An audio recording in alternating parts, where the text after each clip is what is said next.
Buletin Didik 24 Mei bersama saya Khairi Hazwan Muhammad Asri. Assalamualaikum dan salam sejahtera. Jumlah kes penyakit tangan, kaki dan mulut HFMD di negara ini meningkat pada kadar membimbangkan iaitu sebanyak 20 kali ganda kepada 47,209 kes dilaporkan setakat 21 Mei lalu berbanding tempoh sama tahun lalu. Dan seperti yang dilaporkan sebelum ini, majoriti lokasi penularan wabak adalah di taska, tadika dan prasekolah dengan peratusan kes dicatatkan ialah 63.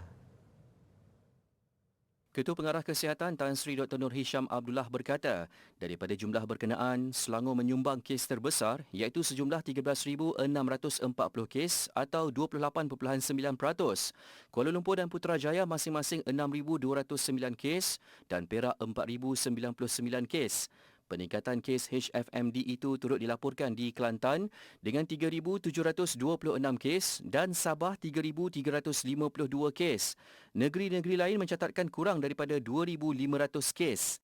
Kes HFMD bagi Minggu Epidemiologi ME20 Palang 2022 yang berakhir pada 21 Mei adalah sebanyak 15,548 kes berbanding ME sebelumnya iaitu hanya 7,526 kes dicatatkan seluruh negara iaitu peningkatan adalah sebanyak 106.6%. Peningkatan kes pada ME20 Palang 2022 sudah dijangkakan berikutan pergerakan penduduk di negara ini semasa sambutan Aidilfitri. Berdasarkan surveilan jenis virus di Malaysia, terdapat 3 virus utama yang menyebabkan penularan penyakit HFMD dalam komuniti pada tahun ini, iaitu Coxsackie A16 atau ringkasnya CA16, Coxsackie A6 atau CA6 dan Enterovirus 71 atau EV71. Pada tahun ini terdapat 2 kes HFMD positif EV71 yang dimasukkan ke ICU kerana mengalami komplikasi radang otak dengan kedua-dua kes berkenaan adalah kanak-kanak berusia bawah 6 tahun. Tan Sri Dr. Nur Hisham berkata kes HFMD banyak berlaku dalam kalangan kanak-kanak berusia 6 tahun ke bawah iaitu sebanyak 43,736 kes atau 93%. Kumpulan umur 7 hingga 12 tahun 2,765 kes dan selebihnya berumur lebih 12 tahun iaitu 696 kes. Majoriti lokasi penularan wabak itu berlaku di taska, tadika dan prasekolah iaitu 711 wabak atau 63%, rumah persendirian 407 wabak serta pusat jagaan kanak-kanak sebanyak 42 wabak. Wabak dikira apabila terdapat 2 atau lebih kes dalam satu lokaliti dan kes mempunyai kaitan epidemiologi serta berlaku dalam tempoh inkubasi penyakit HFMD. Di Melaka, penyakit tangan, kaki dan mulut HFMD dilaporkan sudah menular di 22 buah sekolah rendah di negeri itu. Terbaru 39 murid sekolah termasuk prasekolah dijangkiti wabak tersebut. Di Melaka, penyakit tangan, kaki dan mulut HFMD dilaporkan sudah menular di 22 buah sekolah rendah di negeri itu. Terbaru 39 murid sekolah termasuk prasekolah dijangkiti wabak itu. Exco Pendidikan dan Teknologi Melaka Datuk Rais Yassin berkata, daripada jumlah berkenaan, 38 kes membabitkan murid prasekolah dan sekolah rendah dalam daerah Alor Gajah, manakala satu kes lagi di daerah Melaka Tengah. Beliau berkata setakat ini keadaan penularan penyakit itu di sekolah rendah dan menengah di Melaka masih terkawal. Begitupun ibu bapa masih perlu memainkan peranan untuk melakukan kuarantin kendiri sekiranya anak mereka dijangkiti HFMD. Beliau bagaimanapun mengesahkan tiada penutupan sekolah dibuat susulan penularan penyakit itu dan aktiviti pembelajaran serta kokurikulum berjalan seperti biasa. Di peringkat tadika, taska dan premis persendirian, sebanyak 20 premis sudah diarahkan tutup serta-merta selama 10 hari susulan penularan HFMD. Ia juga susulan peningkatan jangkitan HFMD di Melaka kepada 1,672 kes berbanding 1,378 kes pada 14 Mei lalu. Beliau ditemui selepas menghadiri perasmian sambutan Hari Guru Peringkat Negeri yang disempurnakan oleh Ketua Menteri Melaka Datuk Seri Sulaiman Mat Ali di Bandar Hilir siang tadi. Sementara itu, jangkitan HFMD di Sabah mula menunjukkan tren peningkatan bermula pada Minggu Epidemiologi ME14 iaitu dari 3 hingga 9 April lalu dan semakin meningkat dengan ketara pada ME ke-20 dari 15 hingga 21 Mei. Pengarah Jabatan Kesihatan Negeri Sabah Datuk Dr. Rosnani Mudin berkata, pada ME ke-20 sebanyak 702 kes HFMD dilaporkan, meningkat sebanyak 111% berbanding pada ME ke-19 iaitu hanya 333 kes. Beliau berkata kumulatif kes HFMD di Sabah sehingga ME ke-20 adalah sebanyak 3,351 kes dan peningkatan ini sangat tinggi jika dibandingkan dengan 63 kes dalam tempoh yang sama pada tahun 2021. 5 daerah yang melaporkan kes tertinggi ialah Tawau 541 kes, Sandakan 451 kes, Lahad Datu 325 kes, Papar 309 kes dan Kota Belud 269 kes. Tiada kes kematian dilaporkan. Menurut Datuk Dr. Rusnani, transmisi jangkitan majoritinya berlaku di rumah persendirian atau pusat-pusat pendidikan awal. Beliau berkata aktiviti kawalan sedang dijalankan oleh pejabat kesihatan daerah dengan mengadakan sesi dialog awam bersama agensi berkaitan serta pengusaha pusat pendidikan awal bagi meningkatkan pemahaman serta kesedaran mengenai penyakit HFMD. Jika menurut Ketua Pengarah Kesihatan Tan Sri Dr. Nur Hisham Abdullah, wabak HFMD boleh dielakkan antara kaedahnya dengan memberikan penekanan kepada soal kebersihan. Ini termasuk penekanan kepada saringan di pintu-pintu masuk. Amalan mencuci tangan menggunakan sabun dan air bersih, membersihkan dan melakukan basmi kuman alat permainan anak serta lantai rumah, terutama tandas menggunakan larutan daripada peluntur. Katanya penekanan juga diberikan kepada pengurusan lampin pakai buang yang betul serta penggunaan peralatan makan dan minum berasingan. Tambah Tan Sri Dr. Nur Hisham, orang ramai terutama ibu bapa yang mempunyai anak kecil diingatkan supaya tidak membawa anak ke tempat-tempat berisiko berlaku penularan jangkitan HFMD seperti taman permainan awam. Untuk tindakan kawalan, orang ramai juga dinasihatkan supaya melaporkan kejadian kes HFMD yang berlaku di taska, tadika dan sekolah kepada pejabat kesihatan daerah berhampiran. Kewujudan pegawai perhubungan sekolah PPS antara elemen penting bagi membanteras gejala buli sekaligus menangani permasalahan disiplin murid-murid di sekolah. Menurut Ketua Polis Kuala Lumpur, Dato' Azmi Abu Kasim, pihaknya sedia menghulurkan bantuan anggota polis bagi memastikan skim itu menepati sasarannya. Peranan PPS ini adalah sebagai jambatan atau sebagai pegawai yang berhubung di antara sekolah dan juga Polis Diraja Malaysia bagi mengatasi apa juga salah laku jenayah yang mungkin berlaku sama ada di sekolah, di asrama ataupun kawasan persekitarannya.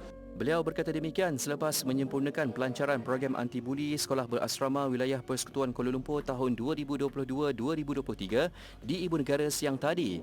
Tambahnya, PPS yang terdiri dari kalangan pegawai kanan dan anggota polis secara tidak langsung bakal mewujudkan sekolah selamat seperti yang digariskan dalam buku panduan pegawai perhubungan sekolah.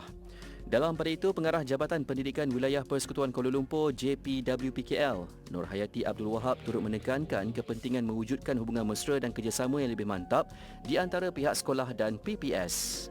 Kempen kali ini kita lebih kepada mendekati kepada jiwa pelajar lah, ya, sebab itulah kita membuat roadshow itu. Kalau sebelum ni kita buat kempen kemudian penerusan di sekolah, kali ini kita turun bersama ke asrama.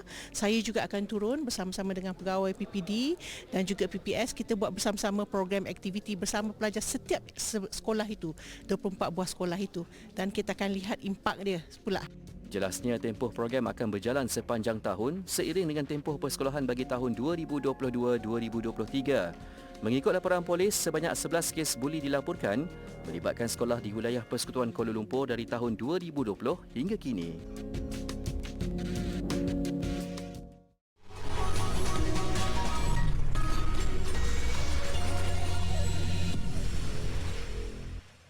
Kembali di Buletin Didik. Guru perlu sentiasa bersemangat untuk menimba ilmu dalam usaha meningkatkan kompetensi diri dan profesion perguruan ke tahap yang lebih tinggi. Menyahut cabaran pendidikan masa kini, guru-guru perlu lebih ke harapan supaya pengajaran dan pembelajaran seiring dengan penerimaan murid-murid. Sebati dengan profesion mulia seorang guru, pembelajaran sepanjang hayat perlu diteruskan bagi melengkapkan diri dengan ilmu pengetahuan selaras dengan perkembangan semasa agar mereka sentiasa relevan dengan dasar pendidikan negara. Guru-guru perlu mempunyai pengetahuan luas bukan sahaja dalam subjek yang diajar, tetapi juga kemahiran lain yang boleh membantu dan membentuk peribadi dan sahsiah pelajar. Ke arah itu, guru-guru digalakkan untuk meneruskan pengajian ke peringkat yang lebih tinggi, mengkhususi bidang kepakaran yang diminati, sekaligus menjadi pakar pencetus inspirasi. Guru-guru juga harus memperkasakan profesionalisme dengan mengambil bahagian dalam pelbagai persidangan, seminar, kolokium, simposium, malah webinar pendidikan, baik di peringkat kebangsaan maupun pada peringkat antarabangsa, supaya amalan terbaik yang dipraktikkan guru dapat diteladani, dibudayakan dan disebarluaskan. Peribahasa ada mengatakan, jauh hari jua yang mengenal manikam. Sebagai pendidik, guru harus mencintai ilmu dan sentiasa mengaplikasikan ilmu demi keberhasilan prestasi dan kemenjadian murid. Majlis sambutan Hari Guru Peringkat Negeri Selangor 2022 yang berlangsung di Shah Alam siang tadi turut menyaksikan dua individu dinobatkan sebagai tokoh kepimpinan pendidikan negeri Selangor dan tokoh guru negeri Selangor. Persis Raja Sehari, kedua-dua penerima anugerah utama dalam majlis ini memakai busana pengantin diusung menggunakan tandu beroda selain diraikan di atas pelamin. Memang ada perbezaan yang paling ketara dan saya harap pada tahun ini dan tahun-tahun akan datang kita dapat atasi pandemik ini. Sekarang ni dah masuk endemik, jadi kita sangat berharap suasana meriah seperti dahulu itu dapat dikembalikan semula dalam era pendidikan negara kita. Di Selangor ini di antara cabarannya ekspektasi di kalangan ibu bapa penjaga sangat tinggi. Mereka sememangnya mahukan anak mereka betul-betul berjaya.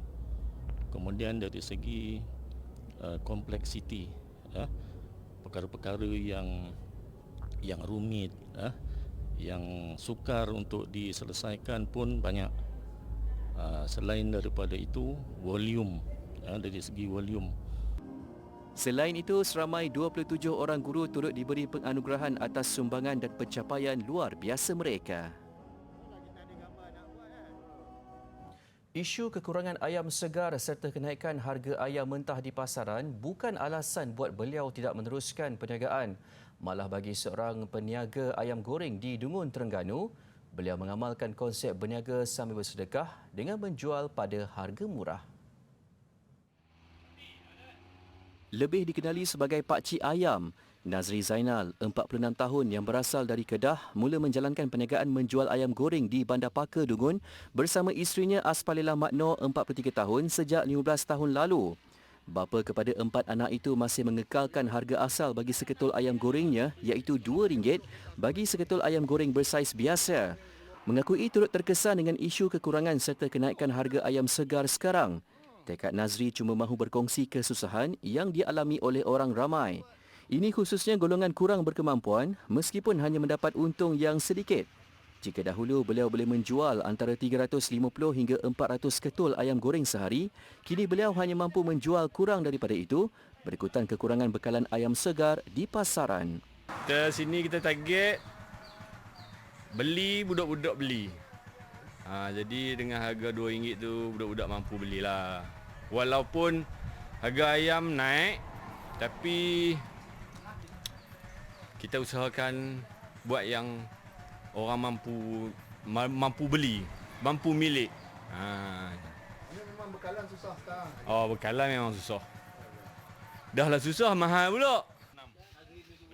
Bagi pelanggan, mereka berasa bersyukur kerana masih ada peniaga yang tidak mementingkan keuntungan semata-mata dan memahami keadaan sukar yang dialami oleh orang ramai. Dari segi peniaga tu memang kalau ikutkan dia terkesan, tapi dia punya sasaran untuk jualan dia tu untuk orang kata untuk budak-budak. Kalau naikkan harga, mungkin jualan dia merosot sikit banding biasa. Sebab tu dia walaupun barang mentah macam ayam naik harga, dia masih maintain harga tu. Baguslah dia buat gini sebab benda orang jiran-jiran pembeli-pembeli boleh merasa belaka ayam KFC dia. Kita nak pergi dekat KFC mahal sangat, tak mampu. Jadi kita mari je beli sini sebab ni pun lebih sedap. Menurut Nazri, meskipun tidak mendapat keuntungan yang banyak seperti sebelumnya, namun gerai jualannya sering dipenuhi oleh pelanggan daripada pelbagai golongan.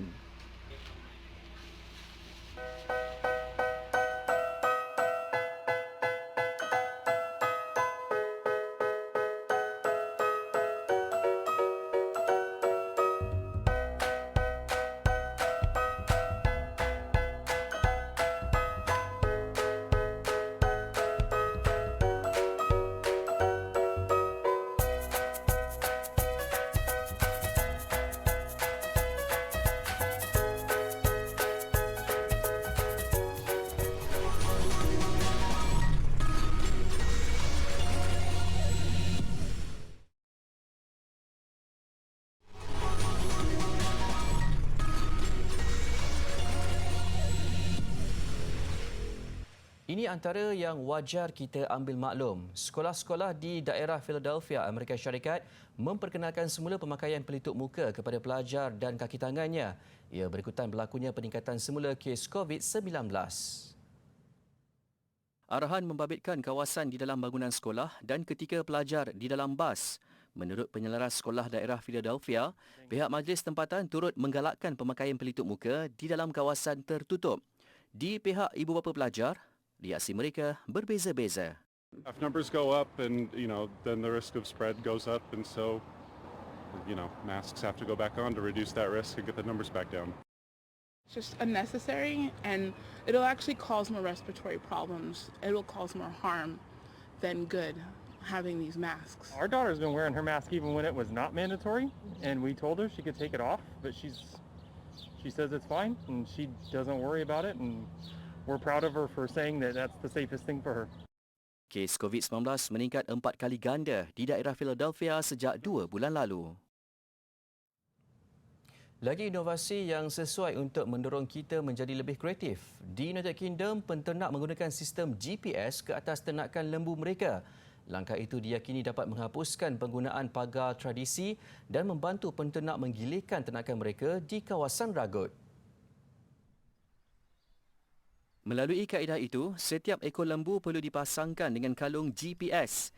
Daripadanya, penternak boleh mengesan haiwan mereka telah melepasi pagar virtual melalui bunyi audio daripada alat GPS yang dipakaikan pada haiwan itu ke pusat kawalan.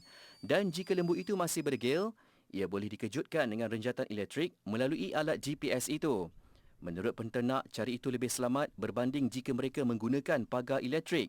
Dan yang lebih menarik, alat itu menggunakan tenaga bateri yang boleh dicas semula dengan tenaga matahari. Most of our cattle we move on a daily basis using a system called mob grazing. But with the collars here, we're doing much more gentle moving, and maybe sort of once a week, depending on the grazing conditions, how much rainfall we've had, how much feed there is, the size of the area, as they're getting them used to moving around on the basis of wearing these collars. Ketika ini, projek di Shipley masih di peringkat percubaan. Kerana itu, harga setiap kalung GPS masih agak tinggi pada £250 atau RM2,500. Itu tidak termasuk harga langganan tahunan untuk perkhidmatan yang disediakan. Dalam keadaan semula jadi, minyak dan air tidak bercampur seperti ini, tetapi dalam keadaan di mana dia bercampur kerana ada tekanan dan sebagainya, dia akan membentuk emulsi. So ini akan berlaku kalau kita letakkan tekanan, contoh yang sama untuk pembuatan mayonis juga. Jadi untuk kita asingkan dia semula, boleh, dia akan membentuk air dan minyak di mana kita boleh asingkan dia gunakan chemical, bahan kimia juga. Okey, Petronas ada teknologi itu di kawasan atau di bahagian produksi minyak dan juga waktu extraction ataupun ekstraksi minyak daripada bawah laut. Jadi ini adalah contoh saja kita gunakan minyak yang digunakan di rumah. Sebenarnya minyak petroleum adalah berwarna gelap seperti ini. Okey. Ini adalah minyak petroleum sebenar daripada telaga tapis.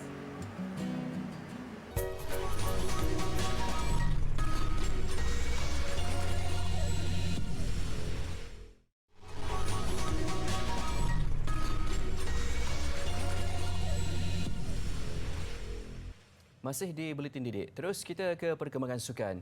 Tamasya Sukan SEA Vietnam 2021 melabuhkan tirai secara rasmi dalam satu acara penuh meriah dan warna-warni yang berlangsung malam semalam.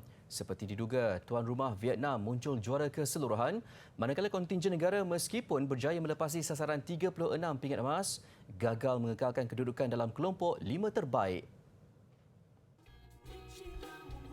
Majlis penutupan rasmi diadakan di Gimnasium Tertutup Hanoi dengan bertemakan Gather to Shine.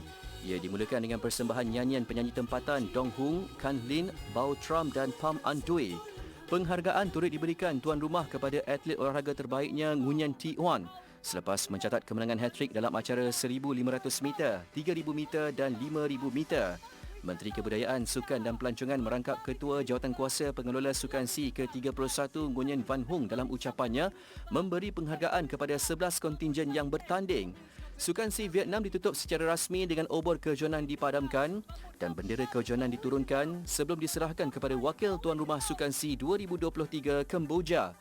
Vietnam muncul juara keseluruhan dengan mengumpul 205 pingat emas, 125 perak dan 116 gangsa, mengulangi kejayaan kali terakhir bergelar juara ketika menjadi tuan rumah pada 2003.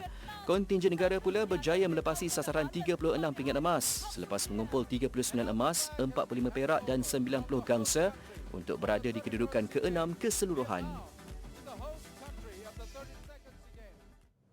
Ini pula persiapan skuad Harimau Malaya menjelang aksi persahabatan menentang Brunei pada Jumaat ini.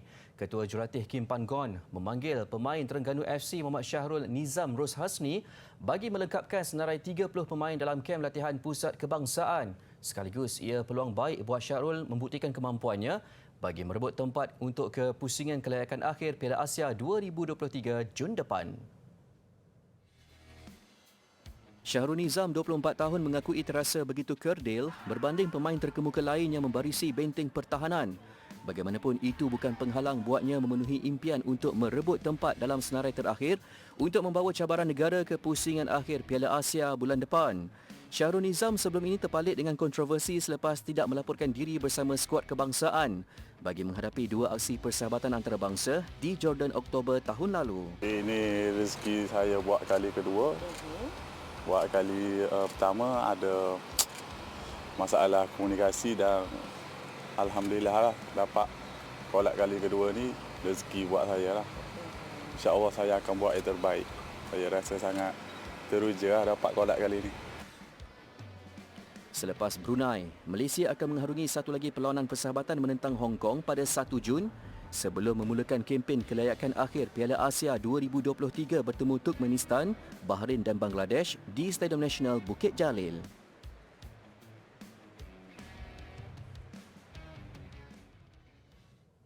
Mengakhiri buletin didik malam ini, saksikan trailer daripada filem Mission Impossible Dead Reckoning Part 1. Filem dibintangi oleh Tom Cruise dan dijadual memasuki pawaga mulai 14 Julai tahun depan. Saya Khairi Hazam Muhammad Asri. Assalamualaikum dan salam hormat. Your days of fighting for the so-called greater good are over.